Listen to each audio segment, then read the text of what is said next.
ഇനി അടുത്ത് അടിസ്ഥാന ശാസ്ത്രം. 5ാം ക്ലാസ്സിലെ അടിസ്ഥാന ശാസ്ത്രം ഭാഗം 2 അതിലൊരു 4 ചാപ്റ്റേഴ്സ് ഉണ്ട്. അതിൽ ഒന്നാമത്തെ ചാപ്റ്റർ എന്ന് പറയുന്നത് കയ്യെത്തും ദൂരത്ത് ആകാശം.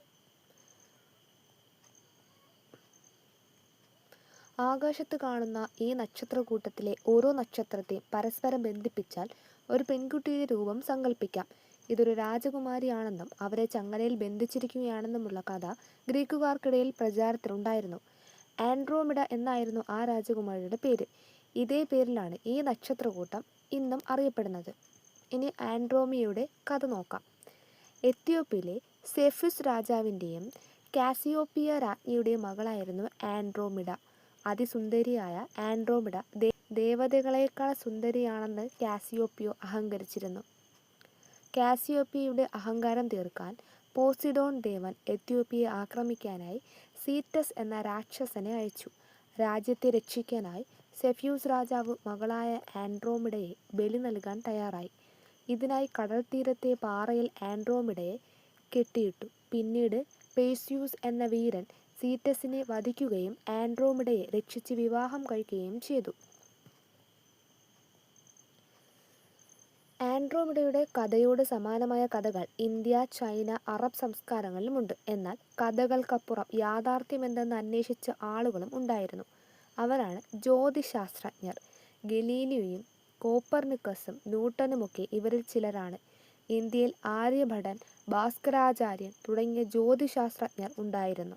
അപ്പോൾ ഇന്ത്യയിൽ ഉണ്ടായിരുന്ന പ്രധാനപ്പെട്ട ജ്യോതിശാസ്ത്രജ്ഞരാണ് ആര്യഭടൻ, ഭാസ്കരാചാര്യൻ തുടങ്ങിയവർ.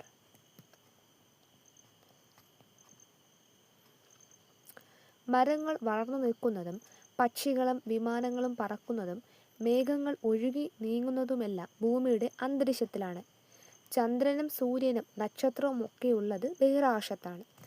അപ്പം എന്താണ് ബഹിരാകാശം? ഭൂമിയുടെ അന്തരീക്ഷത്തിന് പുറത്തുള്ള വായുരഹിതമായ സ്ഥലത്തെയാണ് ബഹിരാകാശം എന്ന് പറയുന്നത്. ഭൂമിയുടെ അന്തരീക്ഷത്തിന് പുറത്തുള്ള വായുരഹിതമായ സ്ഥലം.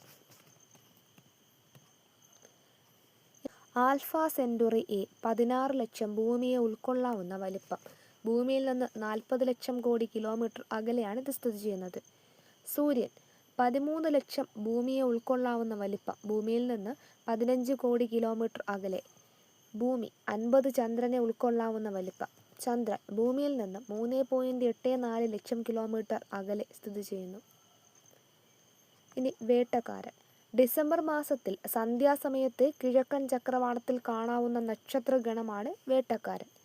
ഇതിലെ നക്ഷത്രങ്ങളെ തമ്മിൽ യോജിപ്പിച്ചാൽ ഒരു വേട്ടക്കാരൻ്റെ രൂപം സങ്കല്പിക്കാനാകും.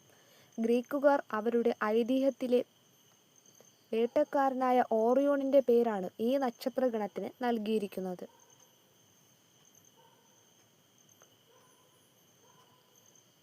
ഇനി എന്താണ് സപ്തർഷികൾ?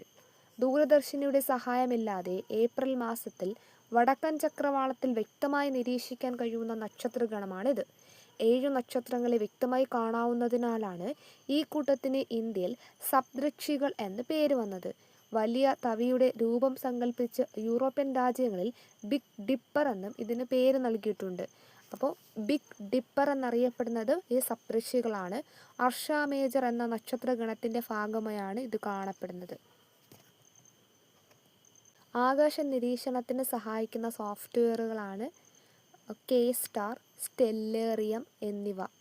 ഇനി എന്താണ് ബഹിരാകാശ നിലയം? ഭൂമിയിൽ നിന്നാണല്ലോ നാം ബഹിരാകാശത്തുള്ള നക്ഷത്രങ്ങളെ നിരീക്ഷിച്ചത്. ബഹിരാകാശത്തു നിന്നു തന്നെ നിരീക്ഷണങ്ങൾ നടത്താനും പരീക്ഷണങ്ങൾ ചെയ്യാനും സൗകര്യമൊരുക്കുന്ന ബഹിരാകാശത്തുള്ള ഒരു പരീക്ഷണശാലയാണ് ബഹിരാകാശ നിലയം എന്ന് അറിയപ്പെടുന്നത്. നക്ഷത്രങ്ങളെയും ഭൂമിയെയും നക്ഷത്രങ്ങളെയൊക്കെ നിരീക്ഷിക്കുന്നതിന് ബഹിരാകാശത്തൊരുക്കിയ ഒരു പരീക്ഷണശാലയെ ബഹിരാകാശ നിലയം എന്ന് പറയുന്നു. ബഹിരാകാശവുമായി ബന്ധപ്പെട്ട അന്വേഷണങ്ങൾ ഇന്ന് വലിയ തോതിൽ പുരോഗമിച്ചിരിക്കുകയാണ്.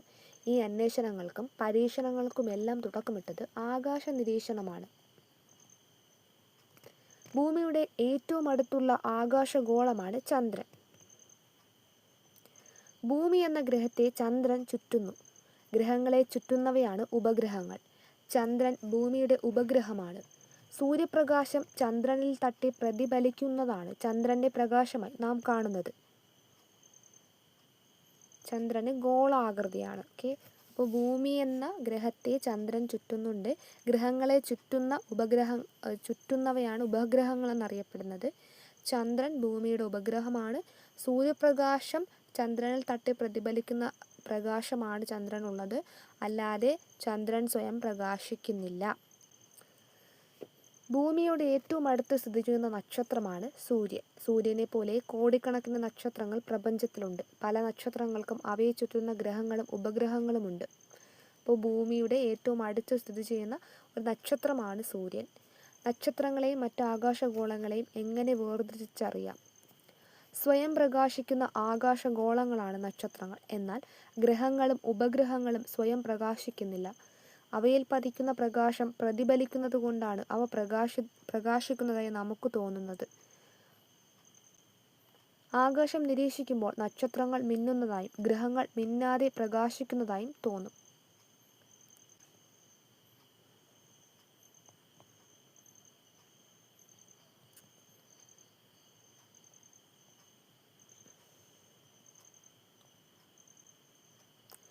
ചന്ദ്രൻ ഭൂമിയെ ചുറ്റുന്നത് പോലെ ഭൂമിയും സൗരയൂഥത്തിലെ മറ്റു ഗോളങ്ങളും സൂര്യനെ ചുറ്റുന്നുണ്ട്. ആകാശഗോളങ്ങളുടെ ഈ സഞ്ചാരപാതയാണ് പരിക്രമണ പഥം അഥവാ ഓർബിറ്റ് എന്നറിയപ്പെടുന്നത്. സൂര്യനും സൂര്യനെ ചുറ്റുന്ന ഗ്രഹങ്ങളും ഉപഗ്രഹങ്ങളും മറ്റനേകം വസ്തുക്കളും ചേരുന്നതാണ് സൗരയൂഥം അഥവാ സോളാർ സിസ്റ്റം. അപ്പോൾ എന്താണ്? ക്യാമറയും മറ്റ് നിരവധി ഉപകരണങ്ങളും ഘടിപ്പിച്ച ചില യന്ത്ര സംവിധാനങ്ങൾ മനുഷ്യർ നിർമ്മിച്ച് ബഹിരാകാശത്തേക്ക് അയച്ചിട്ടുണ്ട്. അവ സദാ ഭൂമിയെ ചുറ്റിക്കൊണ്ടിരിക്കുന്നു. ഈ മനുഷ്യനിർമ്മിത യന്ത്രങ്ങളാണ് കൃത്രിമ ഉപഗ്രഹങ്ങൾ. ഇത്തരം കൃത്രിമ ഉപഗ്രഹങ്ങളാണ് GPS അഥവാ ഗ്ലോബൽ പൊസിഷനിംഗ് സിസ്റ്റം പോലുള്ള സേവനങ്ങൾ ലഭ്യമാക്കുന്നത്.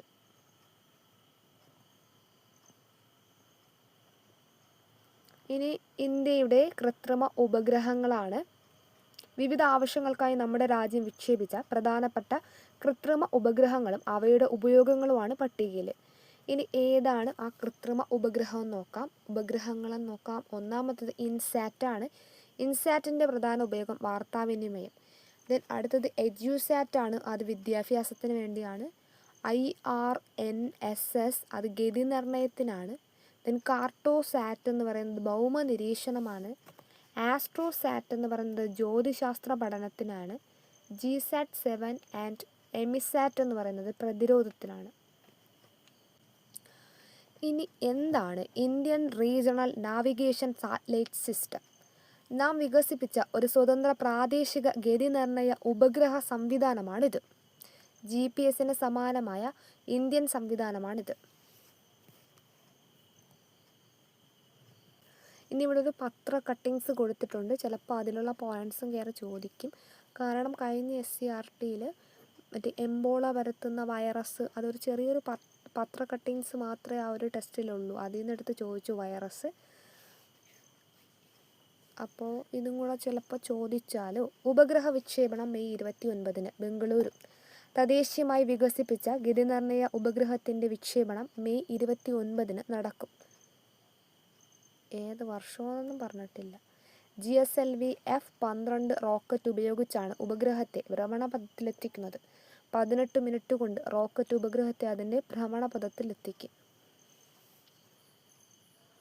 ഉപഗ്രഹങ്ങളും ബഹിരാകാശ പേടകങ്ങളെയും ബഹിരാകാശത്ത് എത്തിക്കാൻ ഉപയോഗിക്കുന്ന വാഹനങ്ങളാണ് റോക്കറ്റുകൾ.